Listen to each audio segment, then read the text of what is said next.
press the button. Now, so as I was saying, we're dealing with Minecraft Education Edition in this live stream. There it is. Thanks, Todd. Thank you.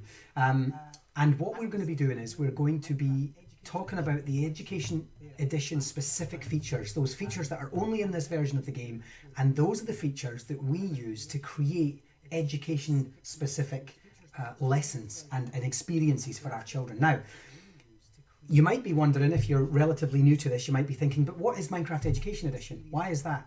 Why is that? Do I have that version? And so I was explaining before we realised my mic wasn't on, that if you're a student sitting at home thinking, hey, this guy's streaming about this Minecraft Education Edition, do I have that? If you have Office 365 at school, you will have Minecraft Education Edition at least until June. Your school may actually already have it. So for example, the whole of Scotland has access to it, but it's whether or not, through the GLOW system, but it's whether or not it's been enabled in your district, and so on. And so have a look at that. Anywhere you are in the world, if you have Office 365 EDU account, you have this. If you're a parent and you think, actually my kid has that at school, you also have access to this. And if you're a teacher thinking, yeah, we do have that, we use Office 365 at school, you definitely have Minecraft Education Edition. So check this out. What I'm going to be showing you is why choose Minecraft Education Edition as your tool of choice for being for creating lesson experiences. We've been doing this for just over 10 years, and we have thousands of experiences, lesson experiences. We have hundreds of definitive lessons that we put out to the community, and what we want you to do is learn from us. So please feel free in the chat to ask questions, get involved, tell us what it is that you're wondering. If you have an idea for something, if you want a tutorial, I will do all of this. We're going to be streaming twice a day, every day, for at least a month. And man, do we have some content for you. So what I'm going to do is I'm going to go in and I'm just going to show you, let's just choose a world that we can show. Now I'm going to show you our Minecraft, let me see, I've got so many worlds. Look at this, we've got immersive mathematics, we've got break-in mathpocalypse, where children have to survive a zombie apocalypse only using maths. We have Pirate Cove, we have Refugee Crisis for our teaching the tough stuff. We have STEM demos. What else? We have Garden for pollination, which I'll talk about later. These are all coming later. 3D printing worlds. But the one I'm actually looking for is immersive education. Bing. Let's go into that world there. Our immersive education world is a nice mixed world. It's where we've taken lots and lots and lots of lessons and we've mixed them all into one. So you'll see here that we have farms, and we have Victorian buildings. I'll explain this project in this building here gets a whole stream to itself in a couple of weeks. We have DNA strands, Viking villages, QR codes. Up there we have more Vikings, and we have Yggdrasil, the tree of life. We have the globe, and we can learn all about the globe. Hydroelectric power systems. We have cathedrals and mosques to look at religious and moral education. We have coal factories, lighthouses, wind farms, recycling plants, cinemas, everything in here for learning almost everything that you want to learn in Minecraft. And this has been a culmination of years and years of lessons, and then we just keep cherry picking them and putting them in here. Deforestation is in here, World War I is in here, we have logistics, we have a space station, but this is a whole different stream. I'm going to actually showcase this world in a different stream. Today is all about Education Edition features. So I'm going to head over to, what shall we start with? Let's start with build, allow and deny blocks. So I'm going to head over to this little plot world here. Let me just get rid of this. I don't know why we built this. There we are. Let's start with build, allow and deny blocks. And what this requires me to do is introduce, first of all, before I do anything, to do with these, is I'm just going to get rid of that, and then I'm going to show you a thing called World Builder Status. World Builder Status is not a button you can press or a material that you can get access to. It is, oh, look at that, villagers, go on, get out of here, get out of it. It's World Builder Status is a status that you hold as, say, the teacher or the student. So when students are inside, if you'll notice, if I press the / key, it brings up my chat and commands, and down at the bottom here you'll see the / in the bottom of the screen. If I then type W you'll see that we get a list of what's possible, and we can use tab to go through those. But you'll see that we have two versions. We have WB, and that says toggle world builder status of caller, or I can type the full type, which is world builder, also toggles the world builder status. World builder means, can I use the hidden features and functions of Education Edition as if I was in a teacher status, if you like? Can I build this world to be a lesson, or do I experience the world as just as a student?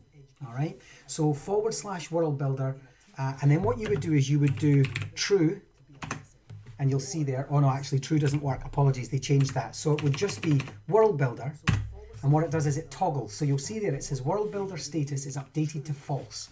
Now let me show you what it means by false. Then we'll look at true. If I go in here and I look at allow blocks, I can press E for my inventory. So remember, we did this in the last video if some of you were tuned in, but if I press E for my inventory and then go to the magnifying glass and type allow, I get this mysterious block that doesn't show in any other Minecraft version, not Java, not what used to be Pocket Edition, not even Bedrock Edition on the Xbox, for example. Allow blocks exclusive to Education Edition. And what I'm going to do is I'm going to left click and I'm going to put that down in my inventory. Now remember, my world builder status is false, so I am technically looking at this world through a student's eyes. And if I try to place those allow blocks, you'll see I'm clicking and I can't place them. I can destroy the world, but I can't place allow blocks. That would be the same if I went and got myself deny blocks. So I press E and I get myself deny blocks. And I'm going to get you to do all this like you might be doing it with me right now, but I'm also going to talk this through as if you're doing this as a tutorial later with your own laptop or your own computer in front of you. I can't place them, but if I type /WB or / world builder and press enter, you'll see in the top right it says world builder status updated to true. This now means that I am a teacher status, if you like, world builder, and I can place build and deny blocks. Allow and deny blocks. I'm going to show you what they do in a second, but the world builder is really important. And so there's a list, which I'll just list just now, and you can write these down if you're taking notes. But the list of objects that require you to be a world builder are allow, deny blocks, NPCs, the border blocks, and we're going to check boards. I'm not sure if boards, I think boards can be used by students as well. Let's just double check that when we get along. But certainly allow, deny, and NPCs and border blocks. And so we're going to, we're just going to get rid of those, and I'll show you something about what they do. So the reason I've chosen this part of the city is because I have set out some plots for my children. So here's the thing. My children, a lot of people say to me, but what if I'm in a classroom with 30 children or 5 children even? I'm in a club and I've got 5 children and they keep going into each other's area and they keep building where they shouldn't, or they keep building on each other's area, or, you know.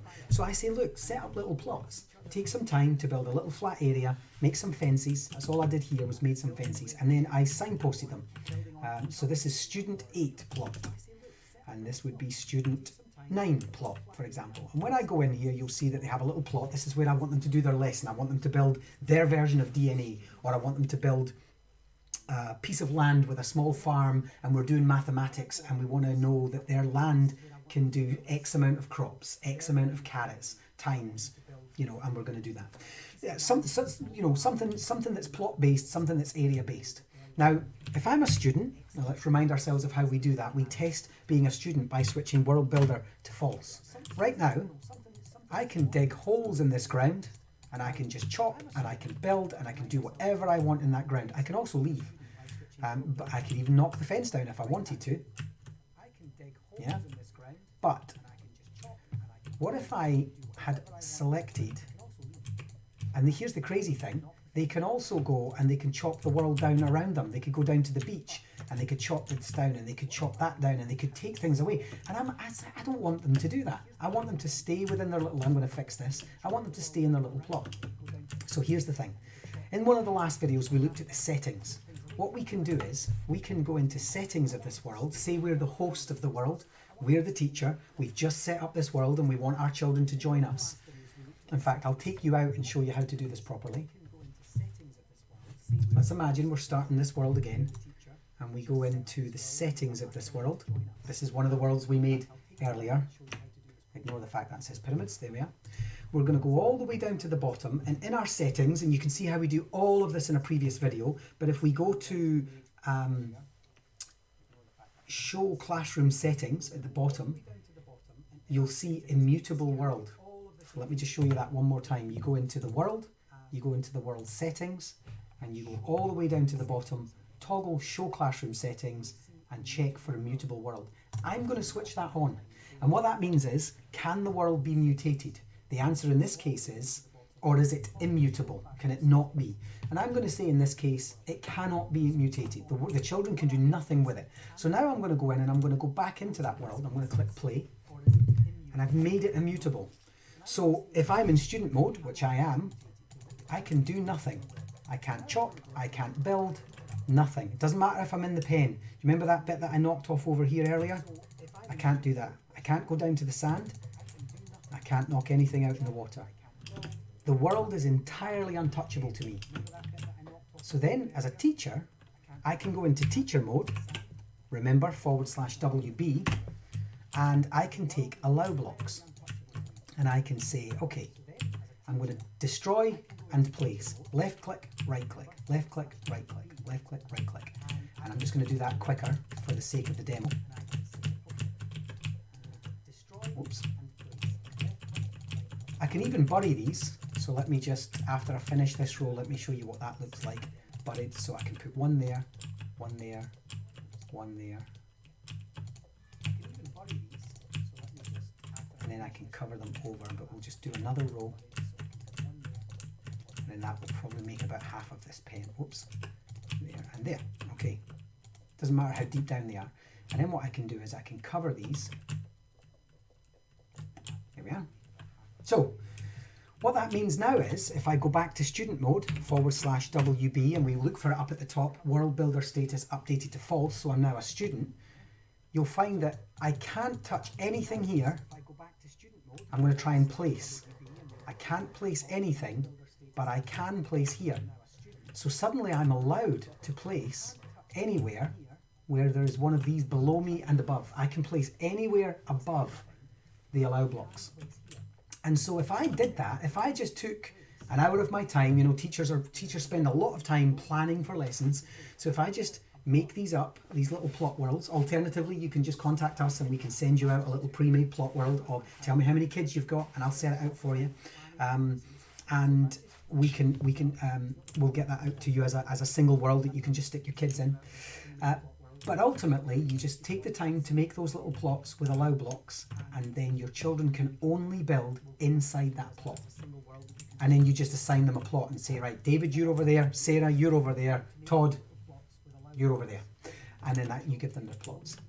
The same can be said for deny blocks, except deny blocks work in the opposite way. So let's go back out to our game settings. And actually, I'm going to show you a different way of doing it. We can do this with settings now.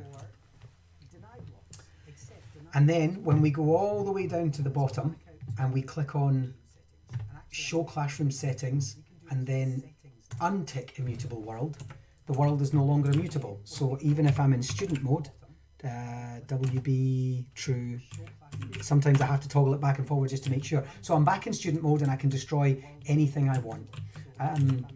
So I'm back in student mode. What I now want to do is I want to say, well, I tell you what if we wanted to make something not breakable? What if I didn't want my kids to break something? So say, for example, a student has already made this lovely creation that looks like this. And that's in their plot, that's their statue or whatever it is we've asked them to build.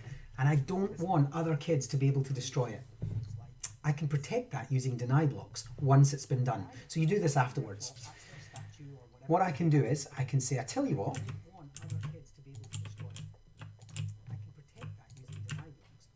I know that that is the pattern.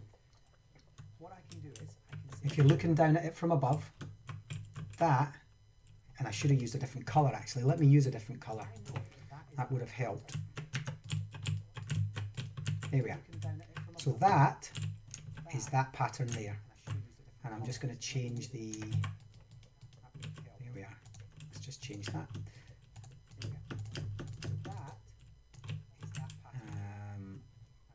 I've got that wrong there, and we don't need those ones anymore. Right, I'll get rid of those. So there we go. Same thing, they just made it one higher.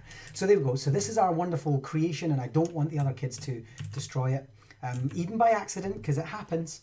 So what I'm going to do is, I am going to place a deny block. So I need to be in teacher mode, remember, /WB, world builder true. And I want to place a deny block,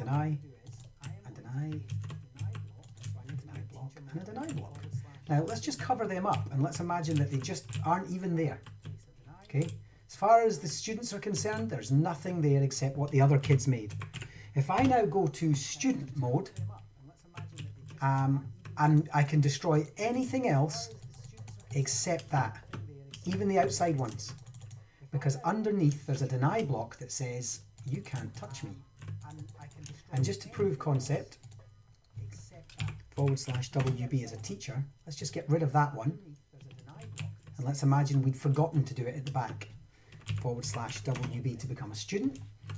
I can destroy anything else, I can even build, but what I can't do is destroy this one or this one or this one, but I can destroy that one because we forgot to put a deny block in there. So deny blocks protect things up above them. A great lesson for this actually is bomb shelters from World War II. And so what I quite often do is, I'm just going to go and make this something that's, we'll just imagine we're building it over here. So say you were doing bomb shelters of World War II and you wanted to do something like, you know, the old Anderson shelters in London and Coventry and places like that. And you wanted them to go down. So you're going to dig this space out, and then you're going to say to the kids, okay, I am going to give you a series of pieces of furniture and ideas for storage inside your Anderson shelter. But what you're not allowed to do is, of course, change the sides of the Anderson shelter. So we'll just make sure, actually it would have been mud, wouldn't it? So I'm just going to build this out as mud. And this is a live lesson that we've done. This has been done before. So there we go. So there's our little access to our chamber, our Anderson shelter. And then above that Anderson shelter would be, let's take iron. I'm just going to put that into my inventory, and I'm just going to say that our Anderson shelter would look a little, in fact it would be, it would be slightly wider. Let's do it this way. Oops. And then we'll do it like that. And then we would do maybe one there. I'm just trying to create that cone-like shape, you know, that sort of like sheltered shape above. And then we'll just do that set and that set. So there's our little Anderson shelter, which leads downstairs. And I want my kids to be able to go in there. This could be packed with mud in here, you see. We're doing World War II, Anderson shelters. None of this is important, but it is for me aesthetically, so you can get the idea about the lesson. There we go. And then that as well, because they would have packed it with mud for the reinforcement. So there we go. So that's our little Anderson shelter. The bomb, the air raid sirens go off, and we go down, and then we'll get ourselves a little lantern. Whoops, spell that right. So that's lantern. Now remember, every time I want to search for something and I happen to know the name of it, I just go into my magnifying glass and type it in here. If you don't, you just search using the magnifying glass by looking around. So say that's our little light hanging there. Here's the thing. I don't want the children to extend the walls, because the kids will go, Anderson shelters are really small. I'm just going to give myself another meter, because we generally consider blocks to be a meter cubed. I don't want them to have a meter. Anderson shelters were what they were. They were designed to be compact. They were designed to be one size. Quite often you dug the hole and then placed the shelter in, because it was a prefabricated piece of material. So what I would do is I would take the deny, being the teacher. Oh, I've already got those. So I would take the deny blocks, and then underneath the walls here, I'm going to go into teacher mode. I would place, just put one there.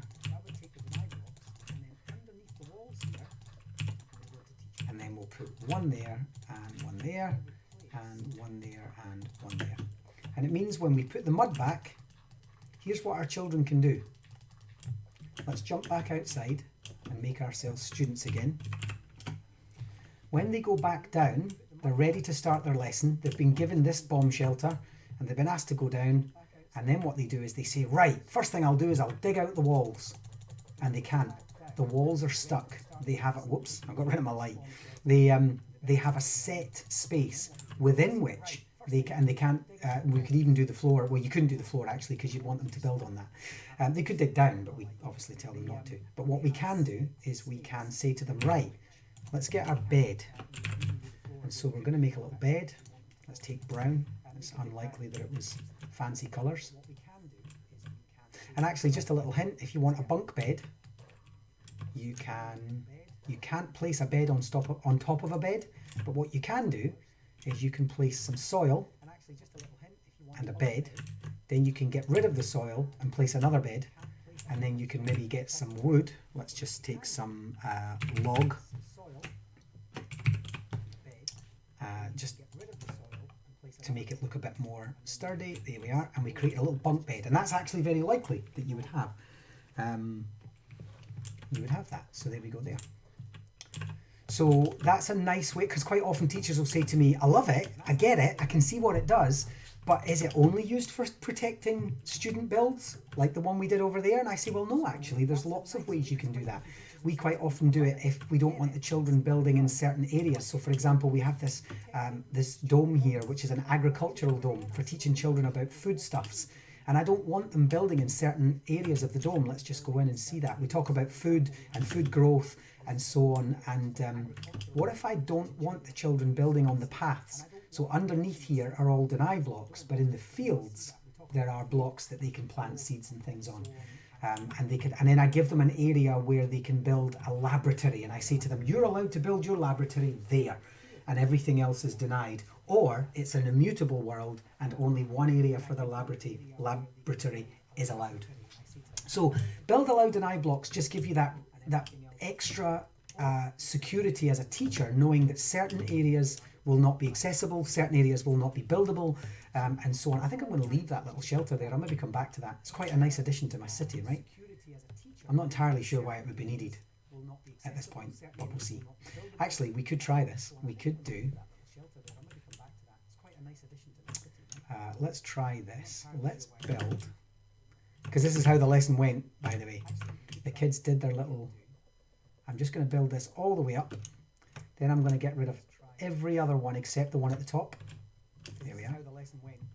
And then on this one at the top, I am going to get some TNT. I keep doing that. I need to remember to delete. There we go. TNT.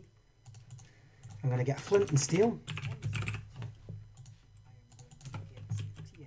Oh, I got rid of the TNT. How ridiculous, right? There we are. And then what I'm going to do is put the TNT there. And then I'm going to light it and get rid of that. There we go. That's all. There we go. There's a hole. So that could have been a bomb. That could have been a World War II bomb. But it's okay because my guys were down here when that happened. How cool is that? This is my bomb shelter concept. And so so that is our build allow deny blocks. Come back to this video. It's going to be on YouTube, Twitch, Facebook and Mixer for you to visit. And hey Chief, nice to see you, Mr. Cow, viewing on Twitch. So the next thing I want to talk to you about is border blocks. So let me just press, I'll show you a little hint. If you want to get rid of anything that's in your inventory, you just type /, which brings up your chat, and you type clear, /clear. And when you do enter, you get rid of everything. And it's really nice when you're doing demos to just get rid of stuff. And so you might have noticed these red things that have been kind of coming up out of the ground. See these little red sparkles?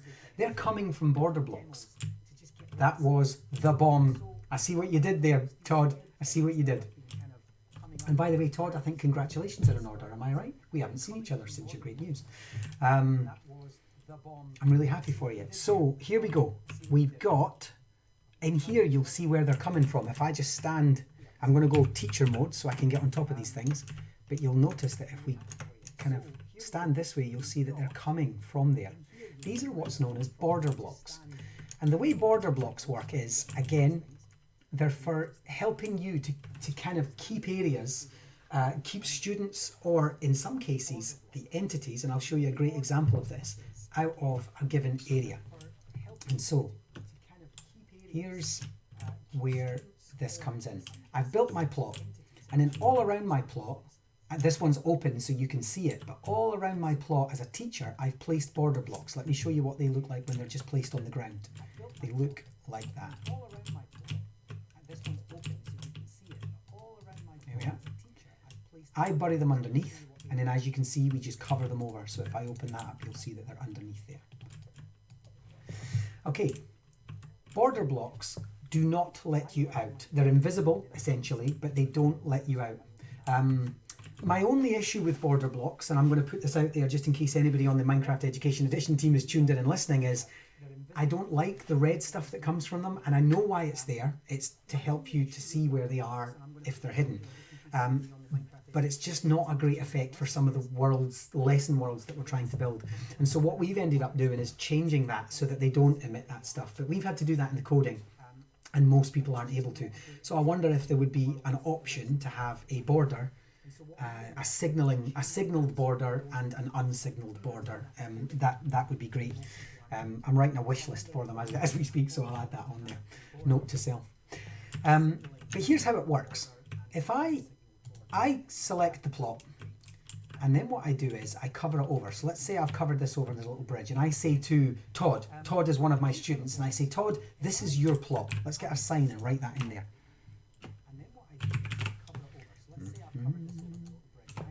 There we are, and we're going to put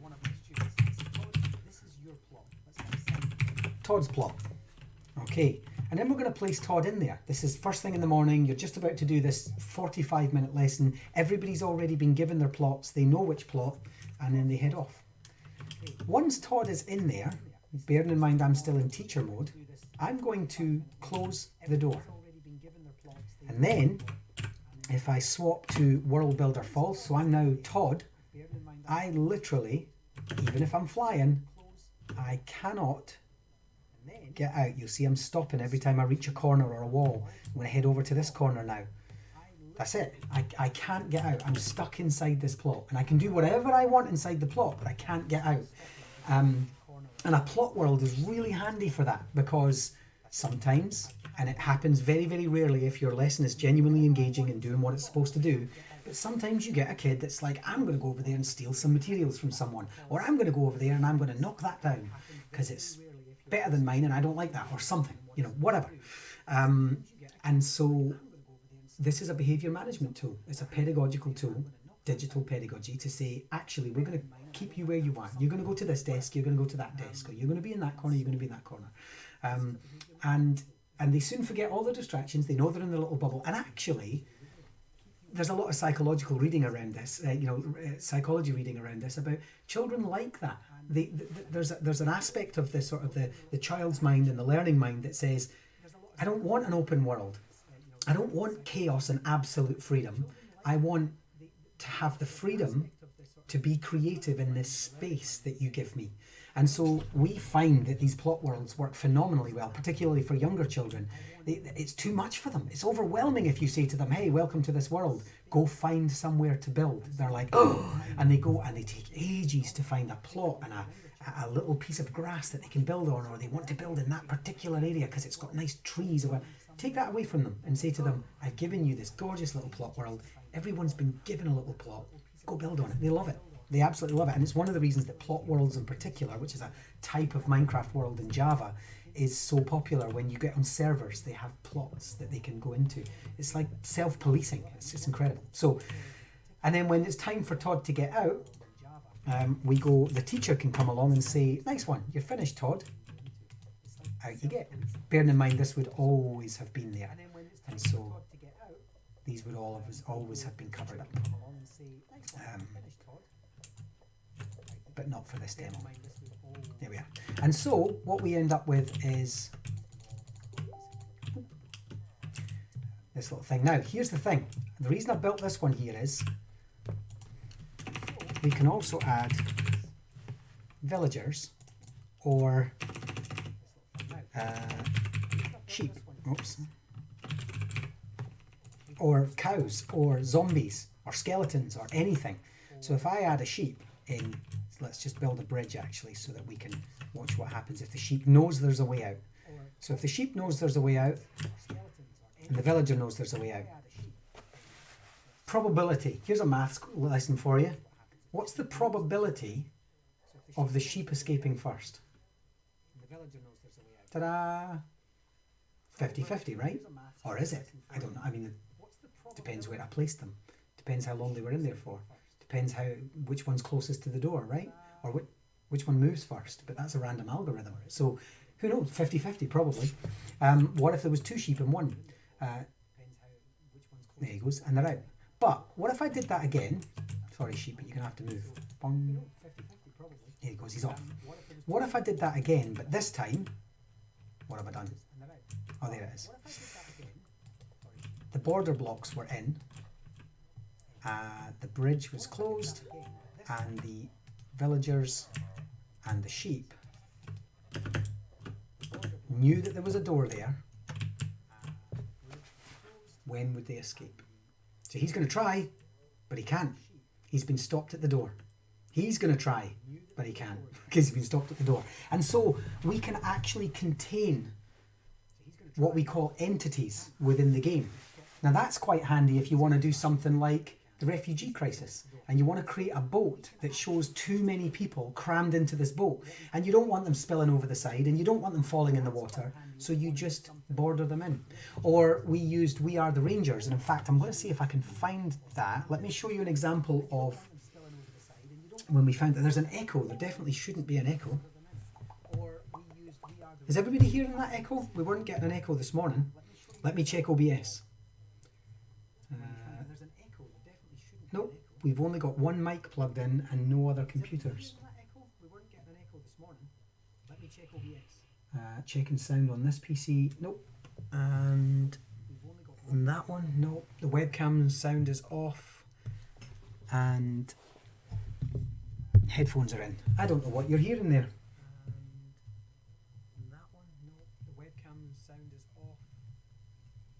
A delay. My other broadcast. I don't know quite what that is, but let's have a wee look at that as time goes on. I know there's a delay. There's always a delay with Twitch, so you get like a 3 to 5 second delay in broadcasting. So when I'm saying something on the faster streaming Facebook, yeah. Have you got 2 open at once, David?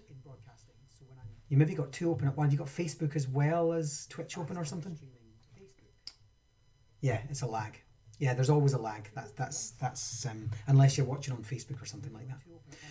So I head back to the game. Okay, so let me find We Are the Rangers, which was built by Adam Clark and Dragnos and myself. There we go. There we go. And I think it's World 1. And We Are the Rangers was this is our science lab.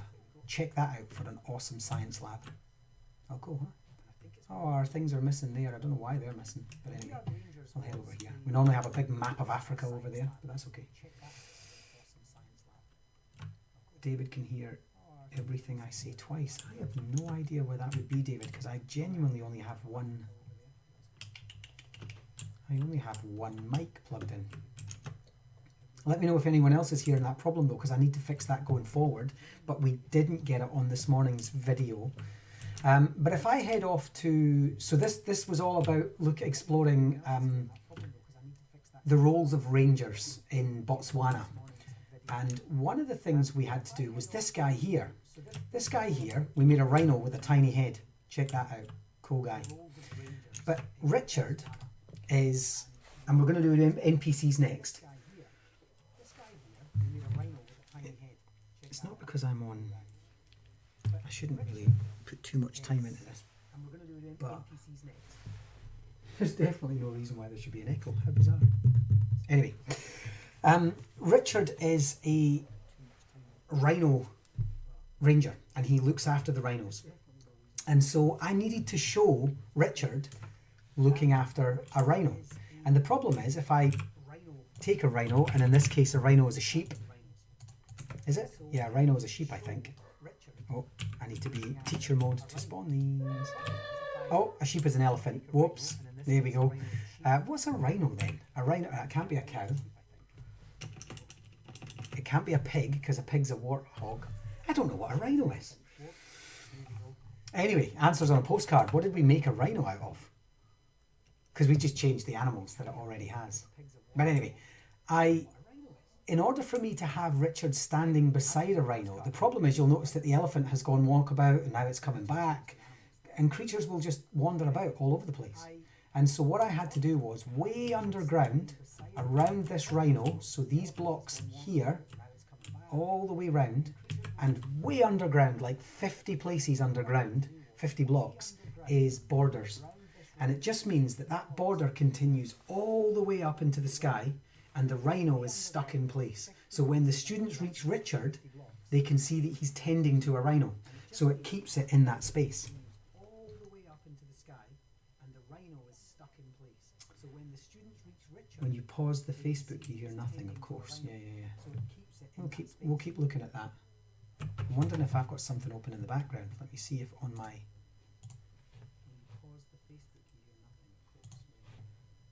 Hang on. It might be that. Tell me if that makes a difference.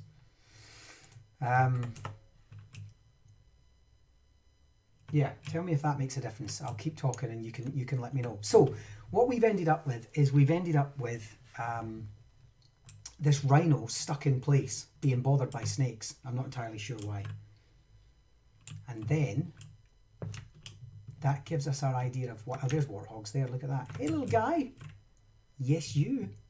And a baby one. So that was a nice way. Teachers will quite often say to me, that's great, but what is it used for? Let me go back to the original world and show you another way we saw it used in Turkey. We were working with a group of kids. That did it. Thanks. Yeah, it was. I had my stream paused in the background, but for some reason it was, I don't know why, but it was creating some sort of echo. So we'll, but it was paused, so it doesn't make sense, but that's okay. Let me go back into this one. We did a lesson a few years ago. It was about 3 years ago in Turkey, and the kids wanted to do the fall of. Now I can't remember. I need to get this politically correct. Is it the fall of Constantinople? Or was it the conquering? I can't remember how they say it, but there's a very particular way they say it, and I apologise to anyone from Turkey who needs to have that said in exactly the right way, but there's a historically correct way of putting it. And what they did was, the kids were really clever, because I said to them, we need to show what happened the night the breach was made, the breach in the wall. And so what these kids did was, they built the wall because they wanted to show this massive Constantinople wall, and it was impressive what they did. So we're just going to make that. This is the front wall, this is the big wall. And what they did was, they brought this in so that it kind of looked like that. And this was let's just imagine this side, the closed side, is the defending side, and they had turrets on it, and it was beautiful. They'd really put time into the architecture and so on. And they had archers up on the roof and so on. But what they then did was, they did border blocks. Now I'm going to do this on the outside, but they actually did it underground so you couldn't see it. And as they went into teacher mode, because your students can do that if you allow cheats to be on, which you can see more about that later. But what they did was, they created a funnel system, a funnel design. Just going to chop those ones out like that. Whoops, there's a hole there. There. And then, that's not quite the same design, is it? Boom. There we are. So they created this really cool funnel design. Then what they did was, they filled it, I've already got villagers, they filled it with villagers. So these were the attacking forces who were looking to get into the gates. Now the problem is, they don't have anywhere to go. They have literally nowhere to go, and they're all bundled in there. And then, and this was huge, I mean, I'm doing it on a tiny version, and then the kids knew that when the time came, I'm just going to add a few more in there, when the time came that the breach in the wall was made, there we go, so there's plenty of them, and they're all desperate to get in, you know, like Lord of the Rings style, they're all piling up against the wall and they're attacking. And then they knew that if they did this, whoops, wrong way, I got it, I was one too much to the left there, boom, boom, somebody makes the breach, and then if we just watch what happens, come on, one of them doesn't want to go through, the first one goes through, and then they were attacking, and the next one poured through, and the next one, there's one there that's just stuck, I don't know why, he's not enjoying himself, and they poured through, there they go, there's another 2, 3, 4, and before you know it, Constantinople has fallen, and there's a battle, and so on. And the kids loved this. They thought this was the best thing. And then they would restart again, fix the wall, put the enemy back on the other side, and they were on the other side waiting with swords and bows, and they wanted to see how many of them they could. Except they didn't use villagers, they used zombies. And so, of course, what would happen if you did that? Let me just kill at E. Sorry, guys. Let me just, we're going to make it nighttime. Time set night. There we go. We're going to make it nighttime. Then what we're going to do is we're going to get, and we have to make it nighttime because zombies burn in the day. We're going to get zombies. Now, I don't think I can place zombies because I think I haven't allowed, my settings are peaceful. So I'm going to go easy, difficulty easy. That means I can have monsters. And then what I'm going to do is I'm going to fill it up with zombies.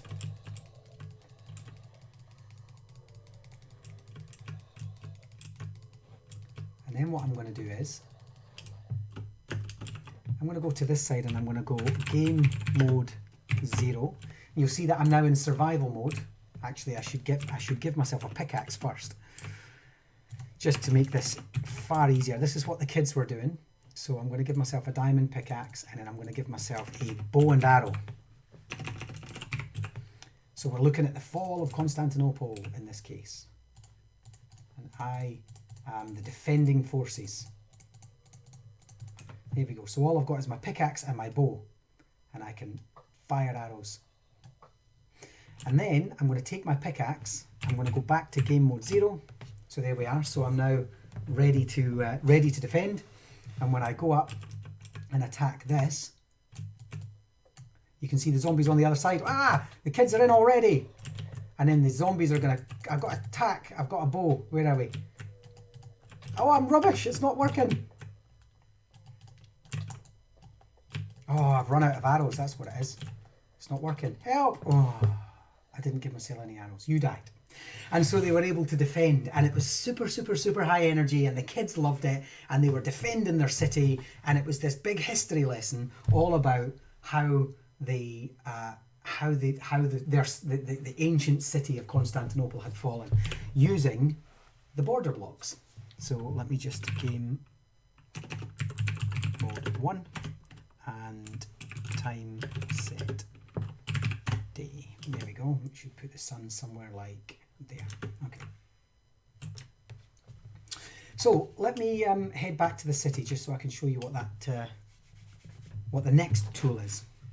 And so just a few ideas about lessons there using, so far we've done build allow blocks, build deny blocks, and we've also done borders with a few lessons on how that might work.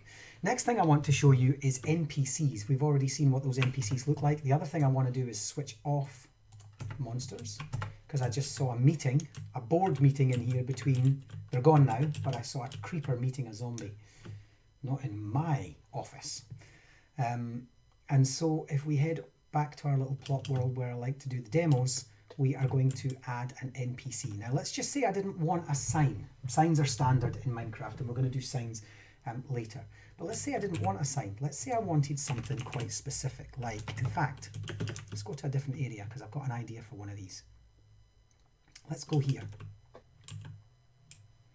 And what I'm going to do is I'm going to build this all the way up this building. Oops. And the same at the other side.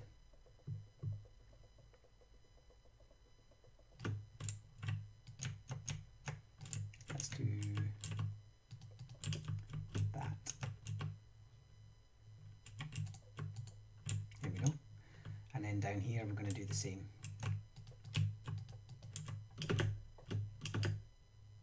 And I actually want this to be one higher with a, let's get slabs. It'll make sense in a minute when you see what I'm doing.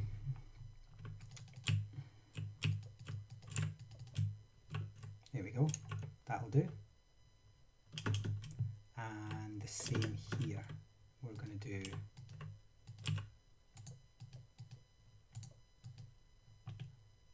actually we will just leave that one in there for, there we go, bing. So what we're now going to do is we're going to create an NPC that tells us something. So if I go into here and click NPC, now I need to be in world builder mode to place these, and there's one there. So I look down at where I want to place one, and I'm going to place say here. Let's just go back to our thing just now. I'll come back to this in a second. And then what I'm going to do is I'm going to right click on my NPC, and it's right clicking on my NPC that allows me to rename them. This is Dave. In fact,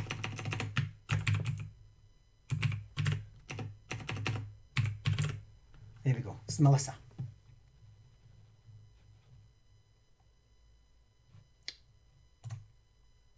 There we go.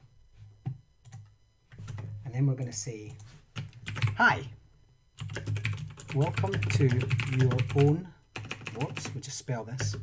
Now I did that, sorry, I meant to say I did that by clicking edit dialogue. So we're going to do welcome to your own bomb shelter. I would like you to XXXYZZZZZ. I would like you to etc, etc, etc. This is what I want you to do.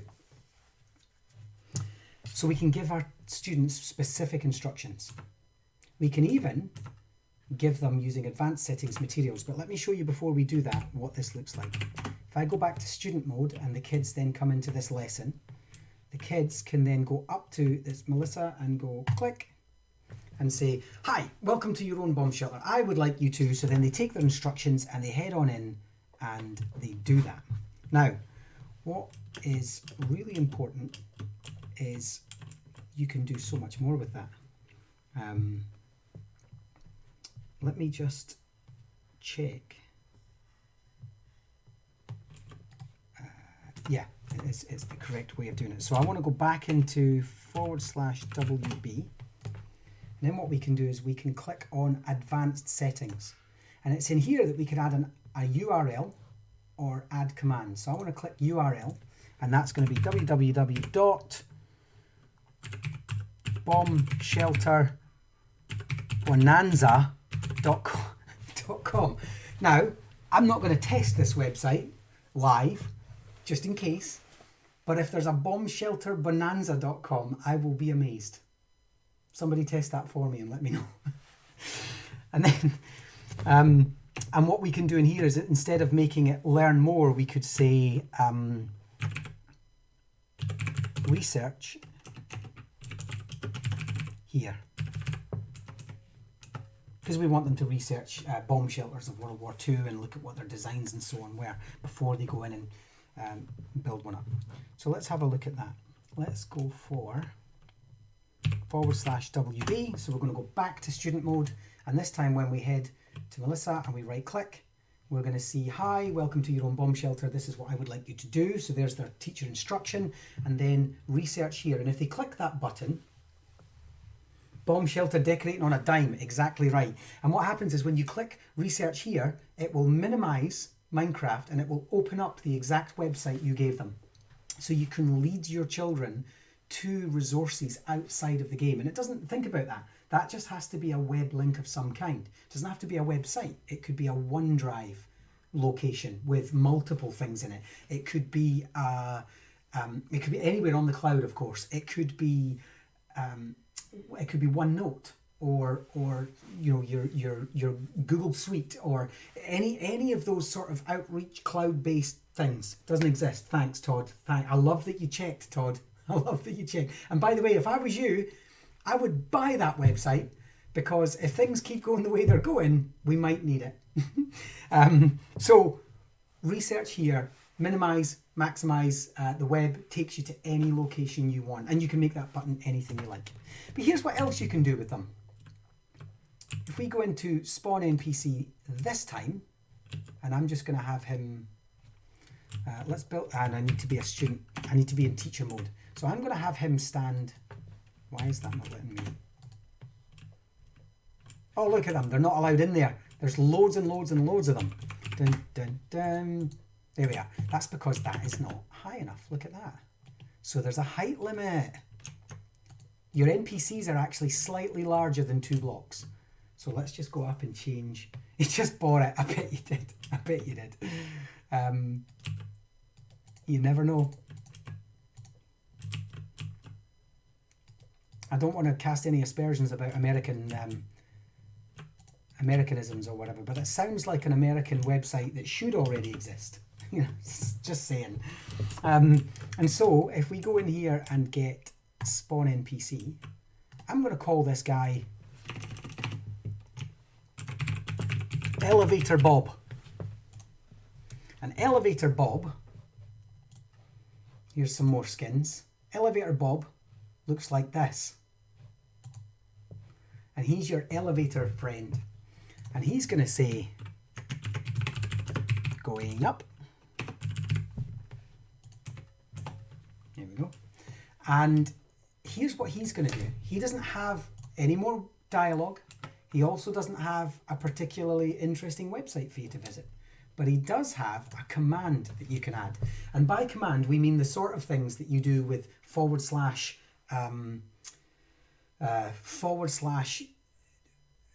time set day or / weather clear or that sort of stuff. So what we're going to do is we're going to type in here / teleport at player, and then we're going to leave it there because I need a location in a second. And so I'm going to come back and get my location. Now, you'll notice that I always play in the top left hand corner with my coordinates online. My coordinates are always visible. And you'll notice that as I fly up and as I fly down, I get a different set of coordinates. Our Z coordinates in the middle there, X, Y, Z, there we go. And so where I want to go is right here. And that is, and I'm just going to write this down, so let me get myself a pencil and a little bit of paper. In fact, I've got a whiteboard beside me, so I'll do this real quick here. 1661 186. Boom. And then what I'm going to do is I'm going to just go into my advanced settings and I'm going to write that. So TP at P, that means / is a command, teleport TP, at P is the nearest player. You can also do at S for at self, but then that relates, I believe, to the NPC. So TP at P, and then we're going to do that 1661 space 100 space 86. Now, when you're dealing with coordinates, you don't need the commas that are shown in the top left-hand corner. You only need the numbers with a space between them. We're going to do a whole live stream just on coordinates later on in the week. But for the moment, / TP at P 1661 186. Then what we're going to do is make that button, and that button's going to go ding. That'll do. That's the wee button that you press when you get in the lift. What I also want to do is I want to record my location down here as well, which is basically the same. It's 1661, then it's 7186. Because remember, we've only gone up or down, so it's just a difference there of 29 blocks. Is that right? Yeah, 29 blocks. And what I'm going to do at the top is I'm going to have Bob standing there this time. We're going to make him the same. And we're going to call him Elevator Bob because he came up with us. He's going to say, have a nice day.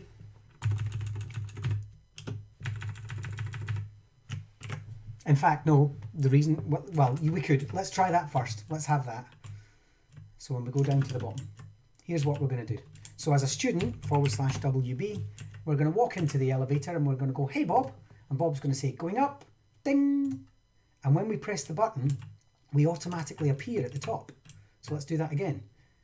we're going to go in and we're going to say, hey Bob, how you doing? He says, you're going up, ding, we're going to press that button and we automatically teleport to the top. So we can create lift systems. Commands can create these nice little functions. Now, I've just done a lift system, but imagine you built a museum. We have one over here. Imagine you built a museum and you said to the kids, when you go through this door, you go to ancient Egypt. So let's try that. Let's imagine that you're in your museum. And I'm using this as an example because we've actually done this for the National Museum of Scotland. And you come inside and there's a little door. Let's just say there's a door over here. And that door is largely blocked. It's just, we'll head back round. And inside that door is an NPC. We've already got one, there we go. And that NPC, let's go back to teacher mode, is, whoops, that's because they're slightly larger. Remind myself, I keep doing that, there we go. And that NPC is Curator Egypt. He's the curator of the Egyptian part. And then there's another door over here. Let me just fill that out real quick. I'm going to have to do that one. And as far as the kids are concerned, it's just a little doorway. And this NPC is Curator of the Vikings area. And we're going to make this one that person, and we're going to make this one that person. There we are. And then the kids might be able to choose.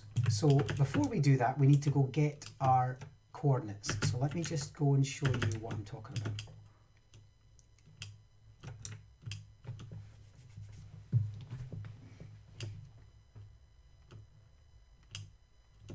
Here we are, ancient Egypt, with some maths thrown in, and ancient Rome in the background. But this will be an exciting trip for the kids, right? This is our history zone. We have World War I, we have Pompeii, the Romans, the Egyptians, and the Vikings further on. So here we go. So this is ancient Egypt in here, and I'm just going to take these coordinates. So I'm just going to write Egypt, and that is 129866,585. And then to save time, I'm just going to go straight to the Egyptians, the Vikings. And actually we'll take you to the exciting Vikings that are way up the top. These guys are boring. These guys stayed at home, didn't raid anyone, got fat and lazy, just didn't bother. Whereas these guys up here were brutes. They raided Eastern Europe, they raided Britain, they raided Ireland, landing on Rathlin Island first and raiding the church that was there, and eventually raided France. Somebody's been watching Vikings. And then, so there we go. So this is our Viking village up here. Here's the longhouse. So we're just going to stand outside. In fact, let's go into the longhouse. The longhouse is exciting inside. There we are, look at that. Whoops. So suddenly, we'll go there and we'll have some mead. So I'm going to take those coordinates. So that is 1844146768.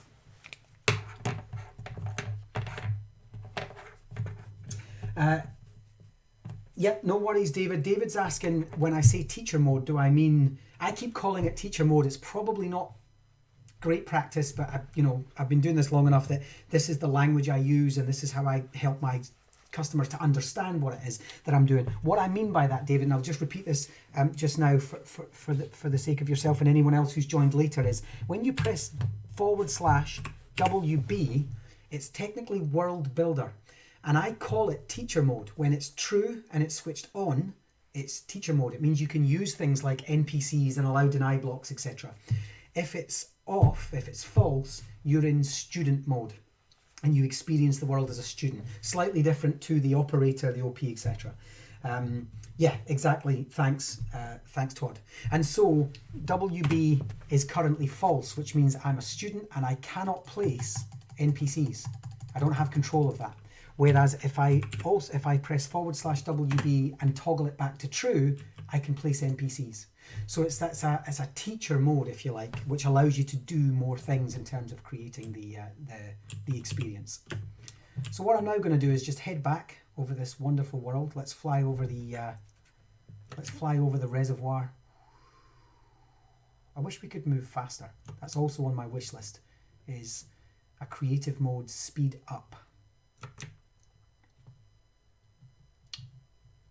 We're going to do a whole stream on the hydroelectric power and wind power. We're doing renewable energies in 2 weeks' time, I think, and it's we're going to show you how to make these things work. Not just build them, but make them work and make them lesson solid in terms of helping children to grasp how they work. So where was I? Oh yeah, I was back at the museum, wasn't I? We're also going to do mathematics, which involves the storage space. We're going to do solar system, looking at space and planets and so on. We're going to do gender equality and teaching the tough stuff. There's so much still to come. So in here now, we're going to go over to our little rooms. These would be like the rooms that you go into in museums that have, you know, this is the Iron Age. This is the Mesopotamians, for example. And what we're going to do is we're going to right click, we're going to go advanced settings, and we're going to add a command. And that is going to be /TP, teleport, @P, which is me. And then we're going to put in 1298.66.585. Make a button mode. Call that Egypt. And then the next one, which was the Vikings, we're going to go advanced settings, add a command, and we're going to go do /TP @P 1844.146.768.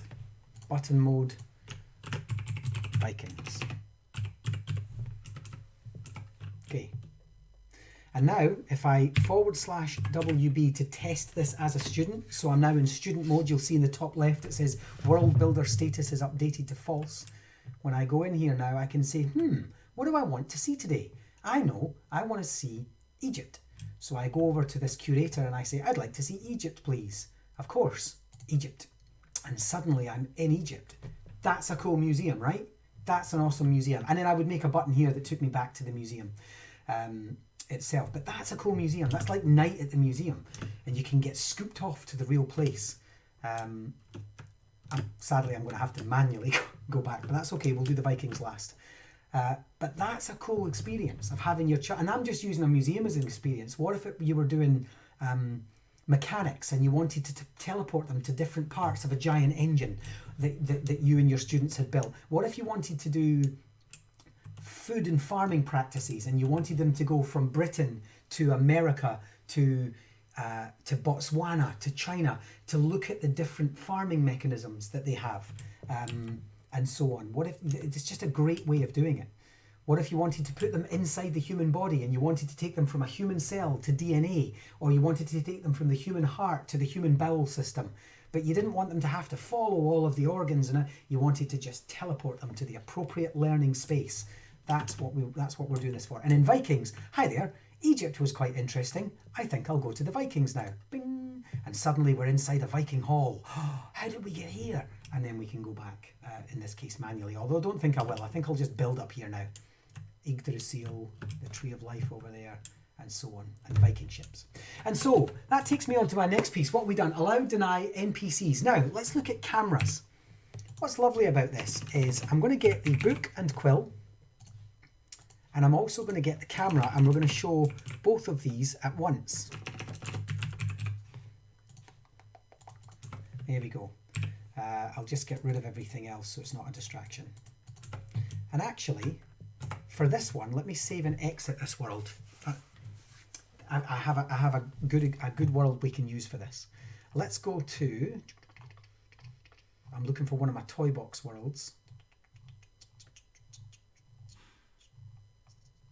Toy Box World War I is the one we're looking for. And I know it's in here somewhere. We have so many worlds, it's scary. 10 years worth of work. And this isn't all of them. This is just some of them that are, there's Scotland. Did I not? There it is. This is the US version, which just has different medals, that's all. The US and the European versions are just slightly different. Okay, raining as it would in the trenches.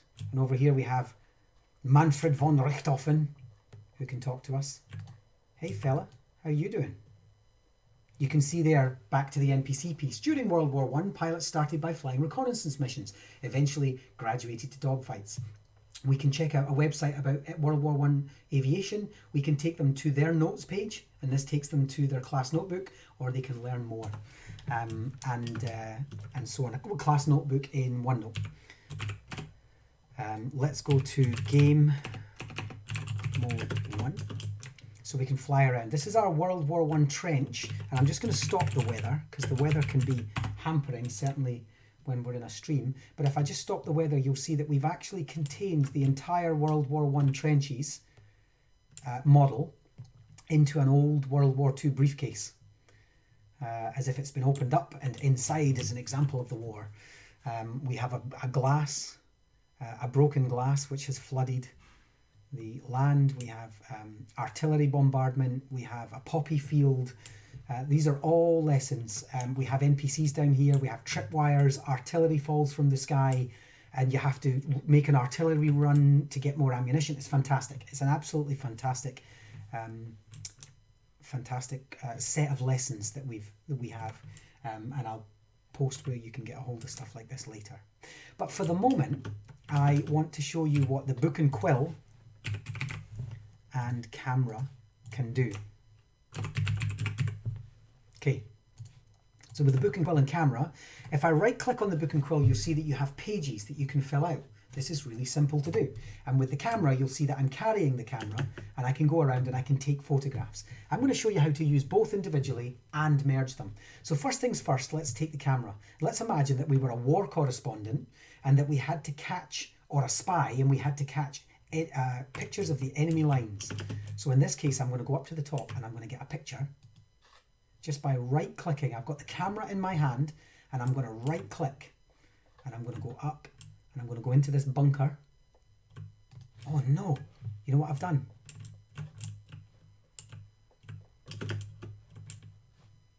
Oh, it's okay, we're in a different game mode. I was going to say I've just released the artillery, but I didn't. Let's assess the damage. Let's see what the damage looks like. There we go, and we'll get a picture of the plane in the sky. What we can also do is we can get a picture, oh there's a big artillery gun, but we can get a picture of ourselves. So what I'm going to do is I'm going to right click to place the camera, then I'm going to just stand back and smile, and it's going to take a picture of me as well. So we can even do selfies. Selfies for a modern age. Here we go, I'm going to take that picture. Here we go. That's probably the only time anyone will ever see my picture in front of a Union Jack. Let me just put that out there. And so I want to go to the book and quill now. Let's imagine a literacy lesson that allows our children to learn their writing and practice their writing, but in a Minecraft environment within a World War II setting. So we're doing literacy while we're doing history, while we're doing digital citizenship and computer studies, ICT. I'm going to right click while holding the book and quill in my hand. It's very important that you choose a book and quill, not just a book. And then I'm going to Dear Mother. Now, keep in mind, I get the children to write the letters first in the real world with pencil and paper. Then I get them, keep a journal, you know, and then I get them to put it here. So, Dear Mother, it is cold here in the trenches of the Somme. All I have eaten for days is, and then I'm just going to leave a blank there and see if the kids can fill that out.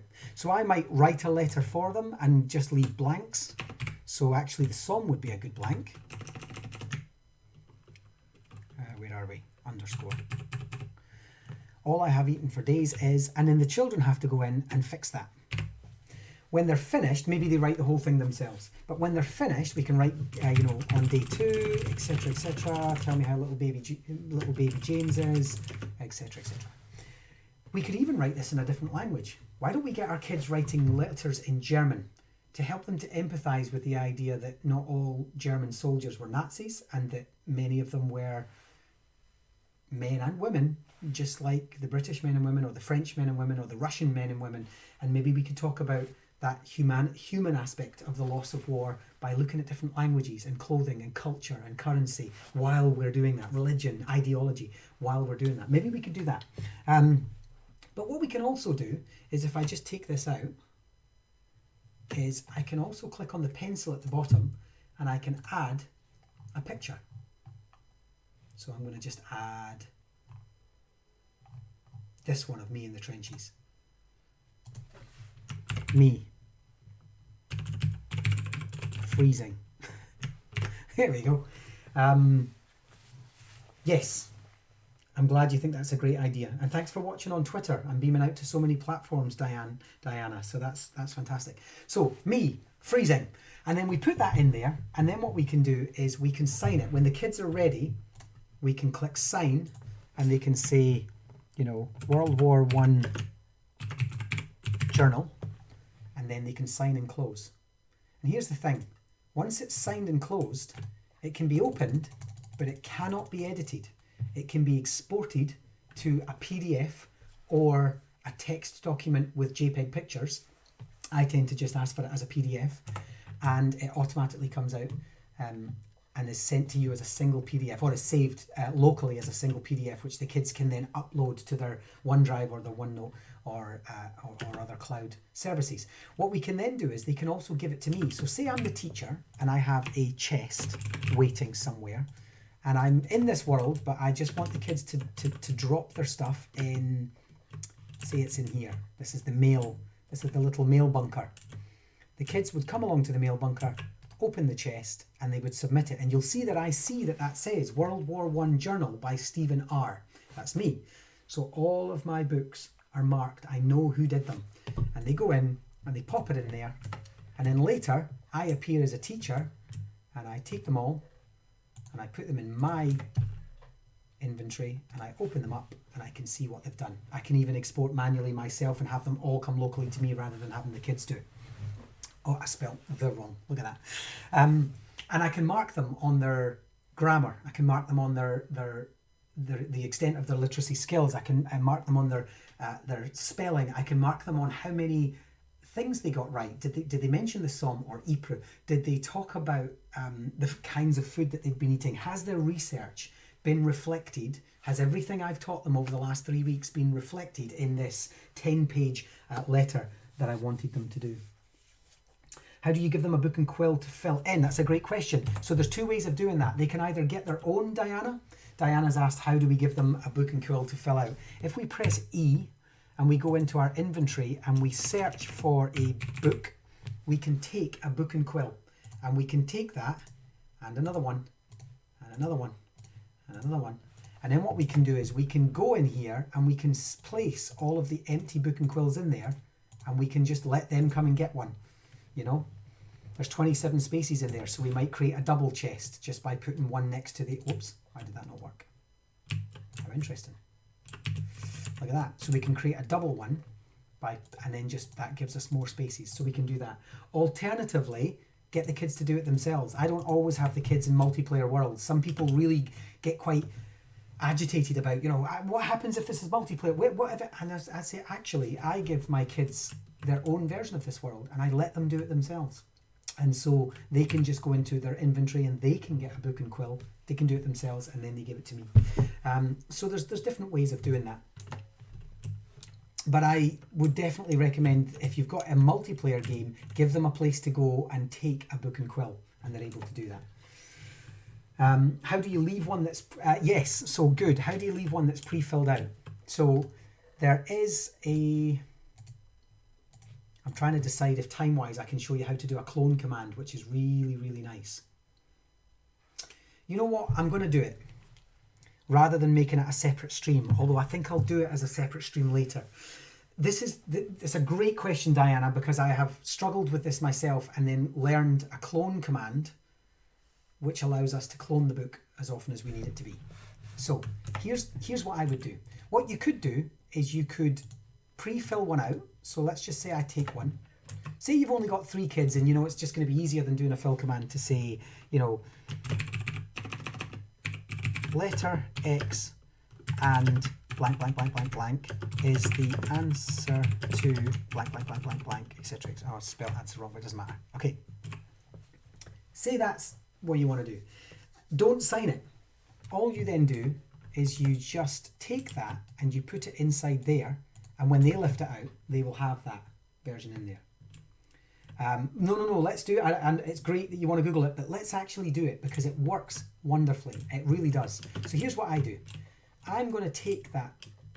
Oh, actually, I need to check if that does work.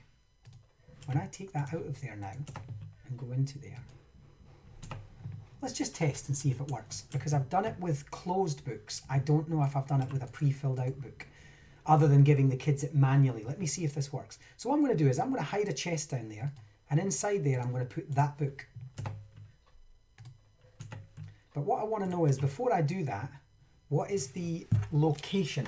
So the position in the top right is 102.55 minus 139.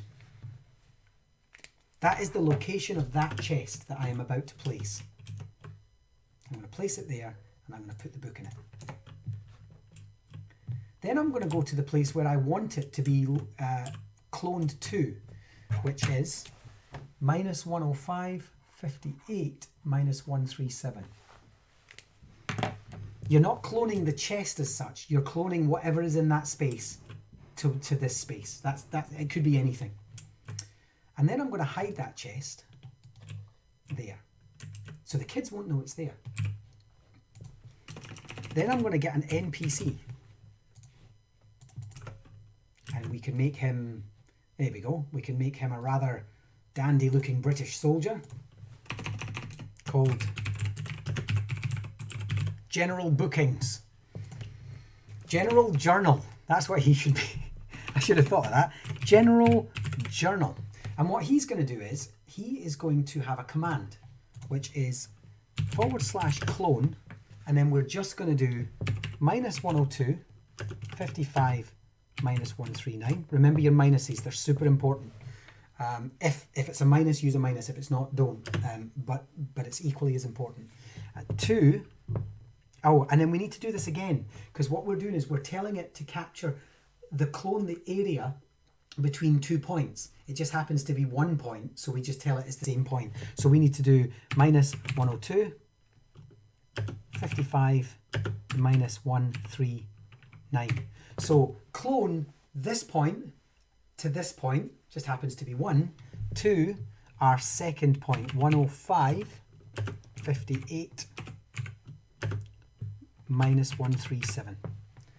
We're going to make that a button mode, and we're just going to call that refresh.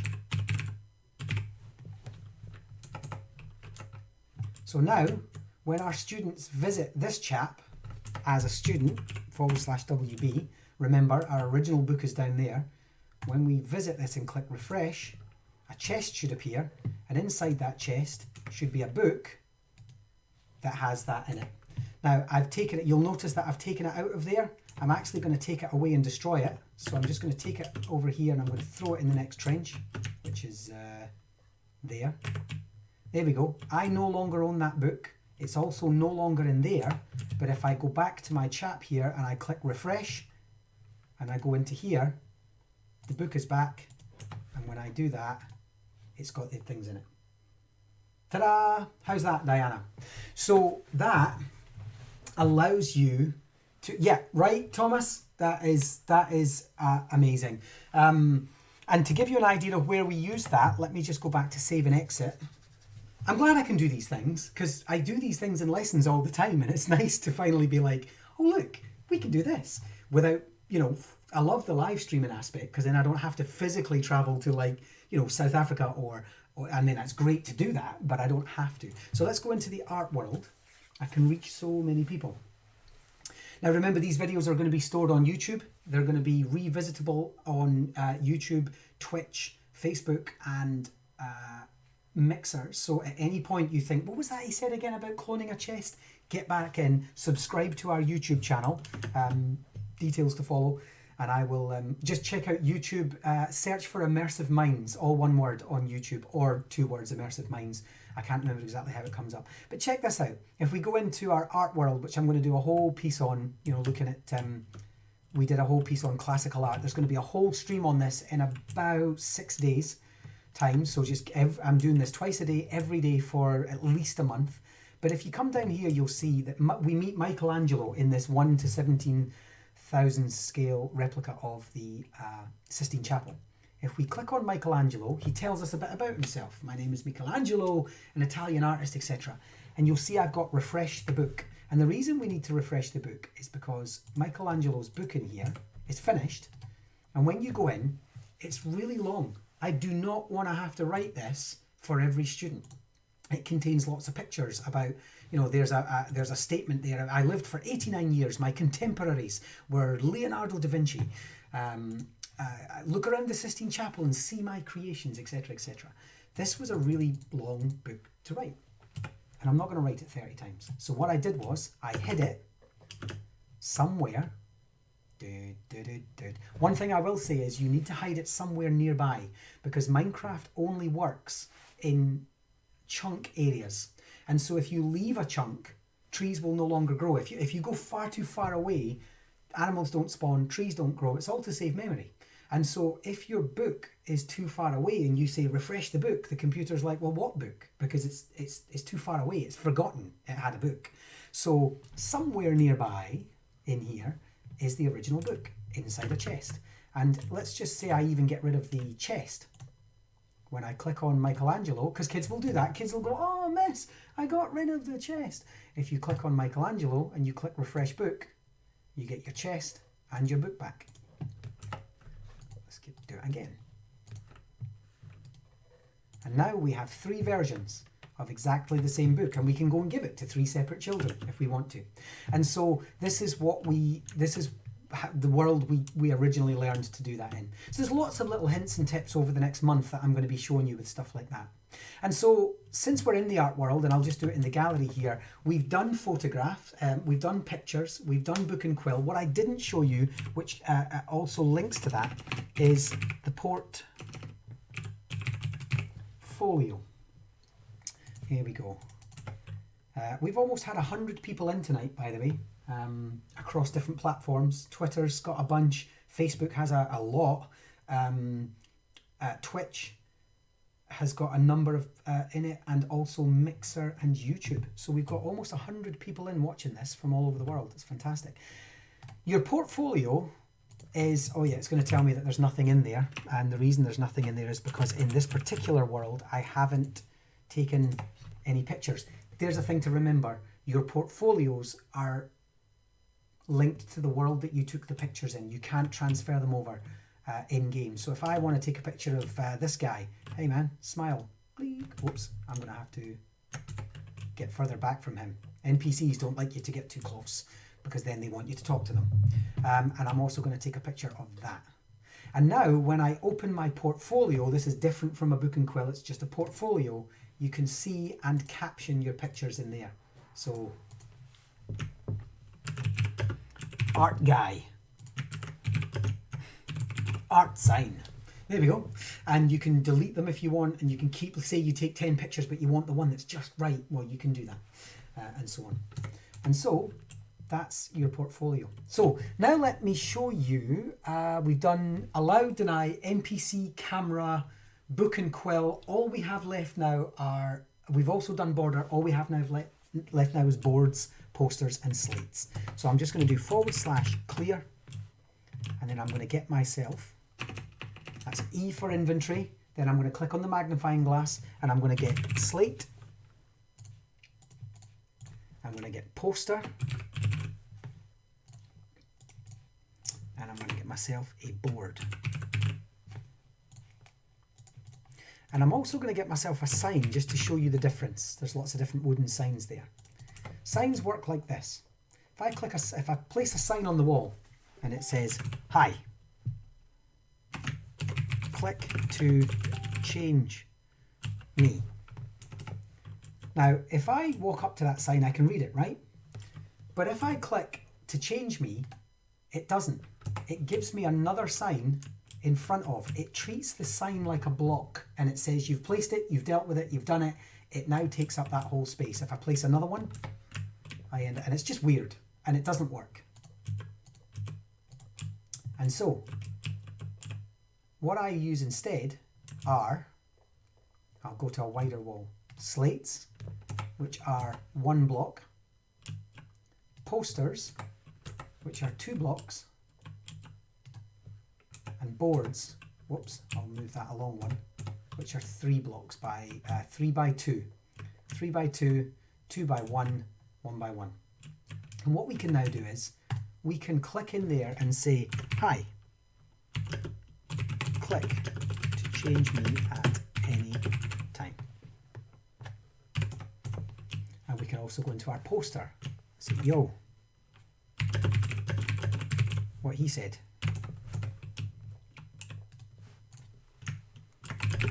Me too. And you can obviously just get more and more and more on there. You'll also find, compared to the sign that I wrote, test, test, test, that it's actually much easier to see. I can already see the text on there. I can't really read the text on that. So it's much easier to see. Also, time, set, night, you can still see the vibrance of the white on there. You can't see that very well, especially from a distance. And so these are really good. And so I'm just going to do time, set, day. And then what's different about this is if I right click and decide, see, I can change these at any time. Cool, huh? What I'm also going to do is I'm going to hold shift and I'm going to run my arrow key back. And while it doesn't highlight the text, it is selecting all the text. I can also do Control A, which means select all, and then do Control C. And then if I go to my board here, choose a new line and press Control V, I can copy and paste, which is a time saver. It's fantastic. And so what you can do is you can say to the kids, you know, they're doing this art piece, for example, and what they can do is, let me just go into somewhere like the Masters again. So we're going to go into the Masters, and we want to know that this painting was made by it's the banquet scene in a Renaissance hall by Dirk Hals, 1628. And what we can do is we can, and we're going to do a whole live stream on pictures, so don't worry about how we did this. We're going to sort that out for you. What a jolly place, look at that. Oh, cool place, dogs and everything. But what we're going to do is we're just going to go in there and I can say, right kids, now that you've worked that out, we're going to do Control All and copy. And then I'm going to go into my book and quill. So let's get our camera. And maybe another student's already done the work, so we're going to do that and we're going to go click. Or we're going to go up and we have to go back a little bit. There we go. And then what we're going to do is we're going to go into our little book and quill, because ultimately we know this is going to end up in a PDF anyway. We're going to right click. We might have to fix it. That's because I did lots of spaces to make it look the way it was, but we could just do, okay, banquet scene in a, let's do this, Renaissance hall. I'm just finding my spaces and deleting them. By Dirk Hals, 1628.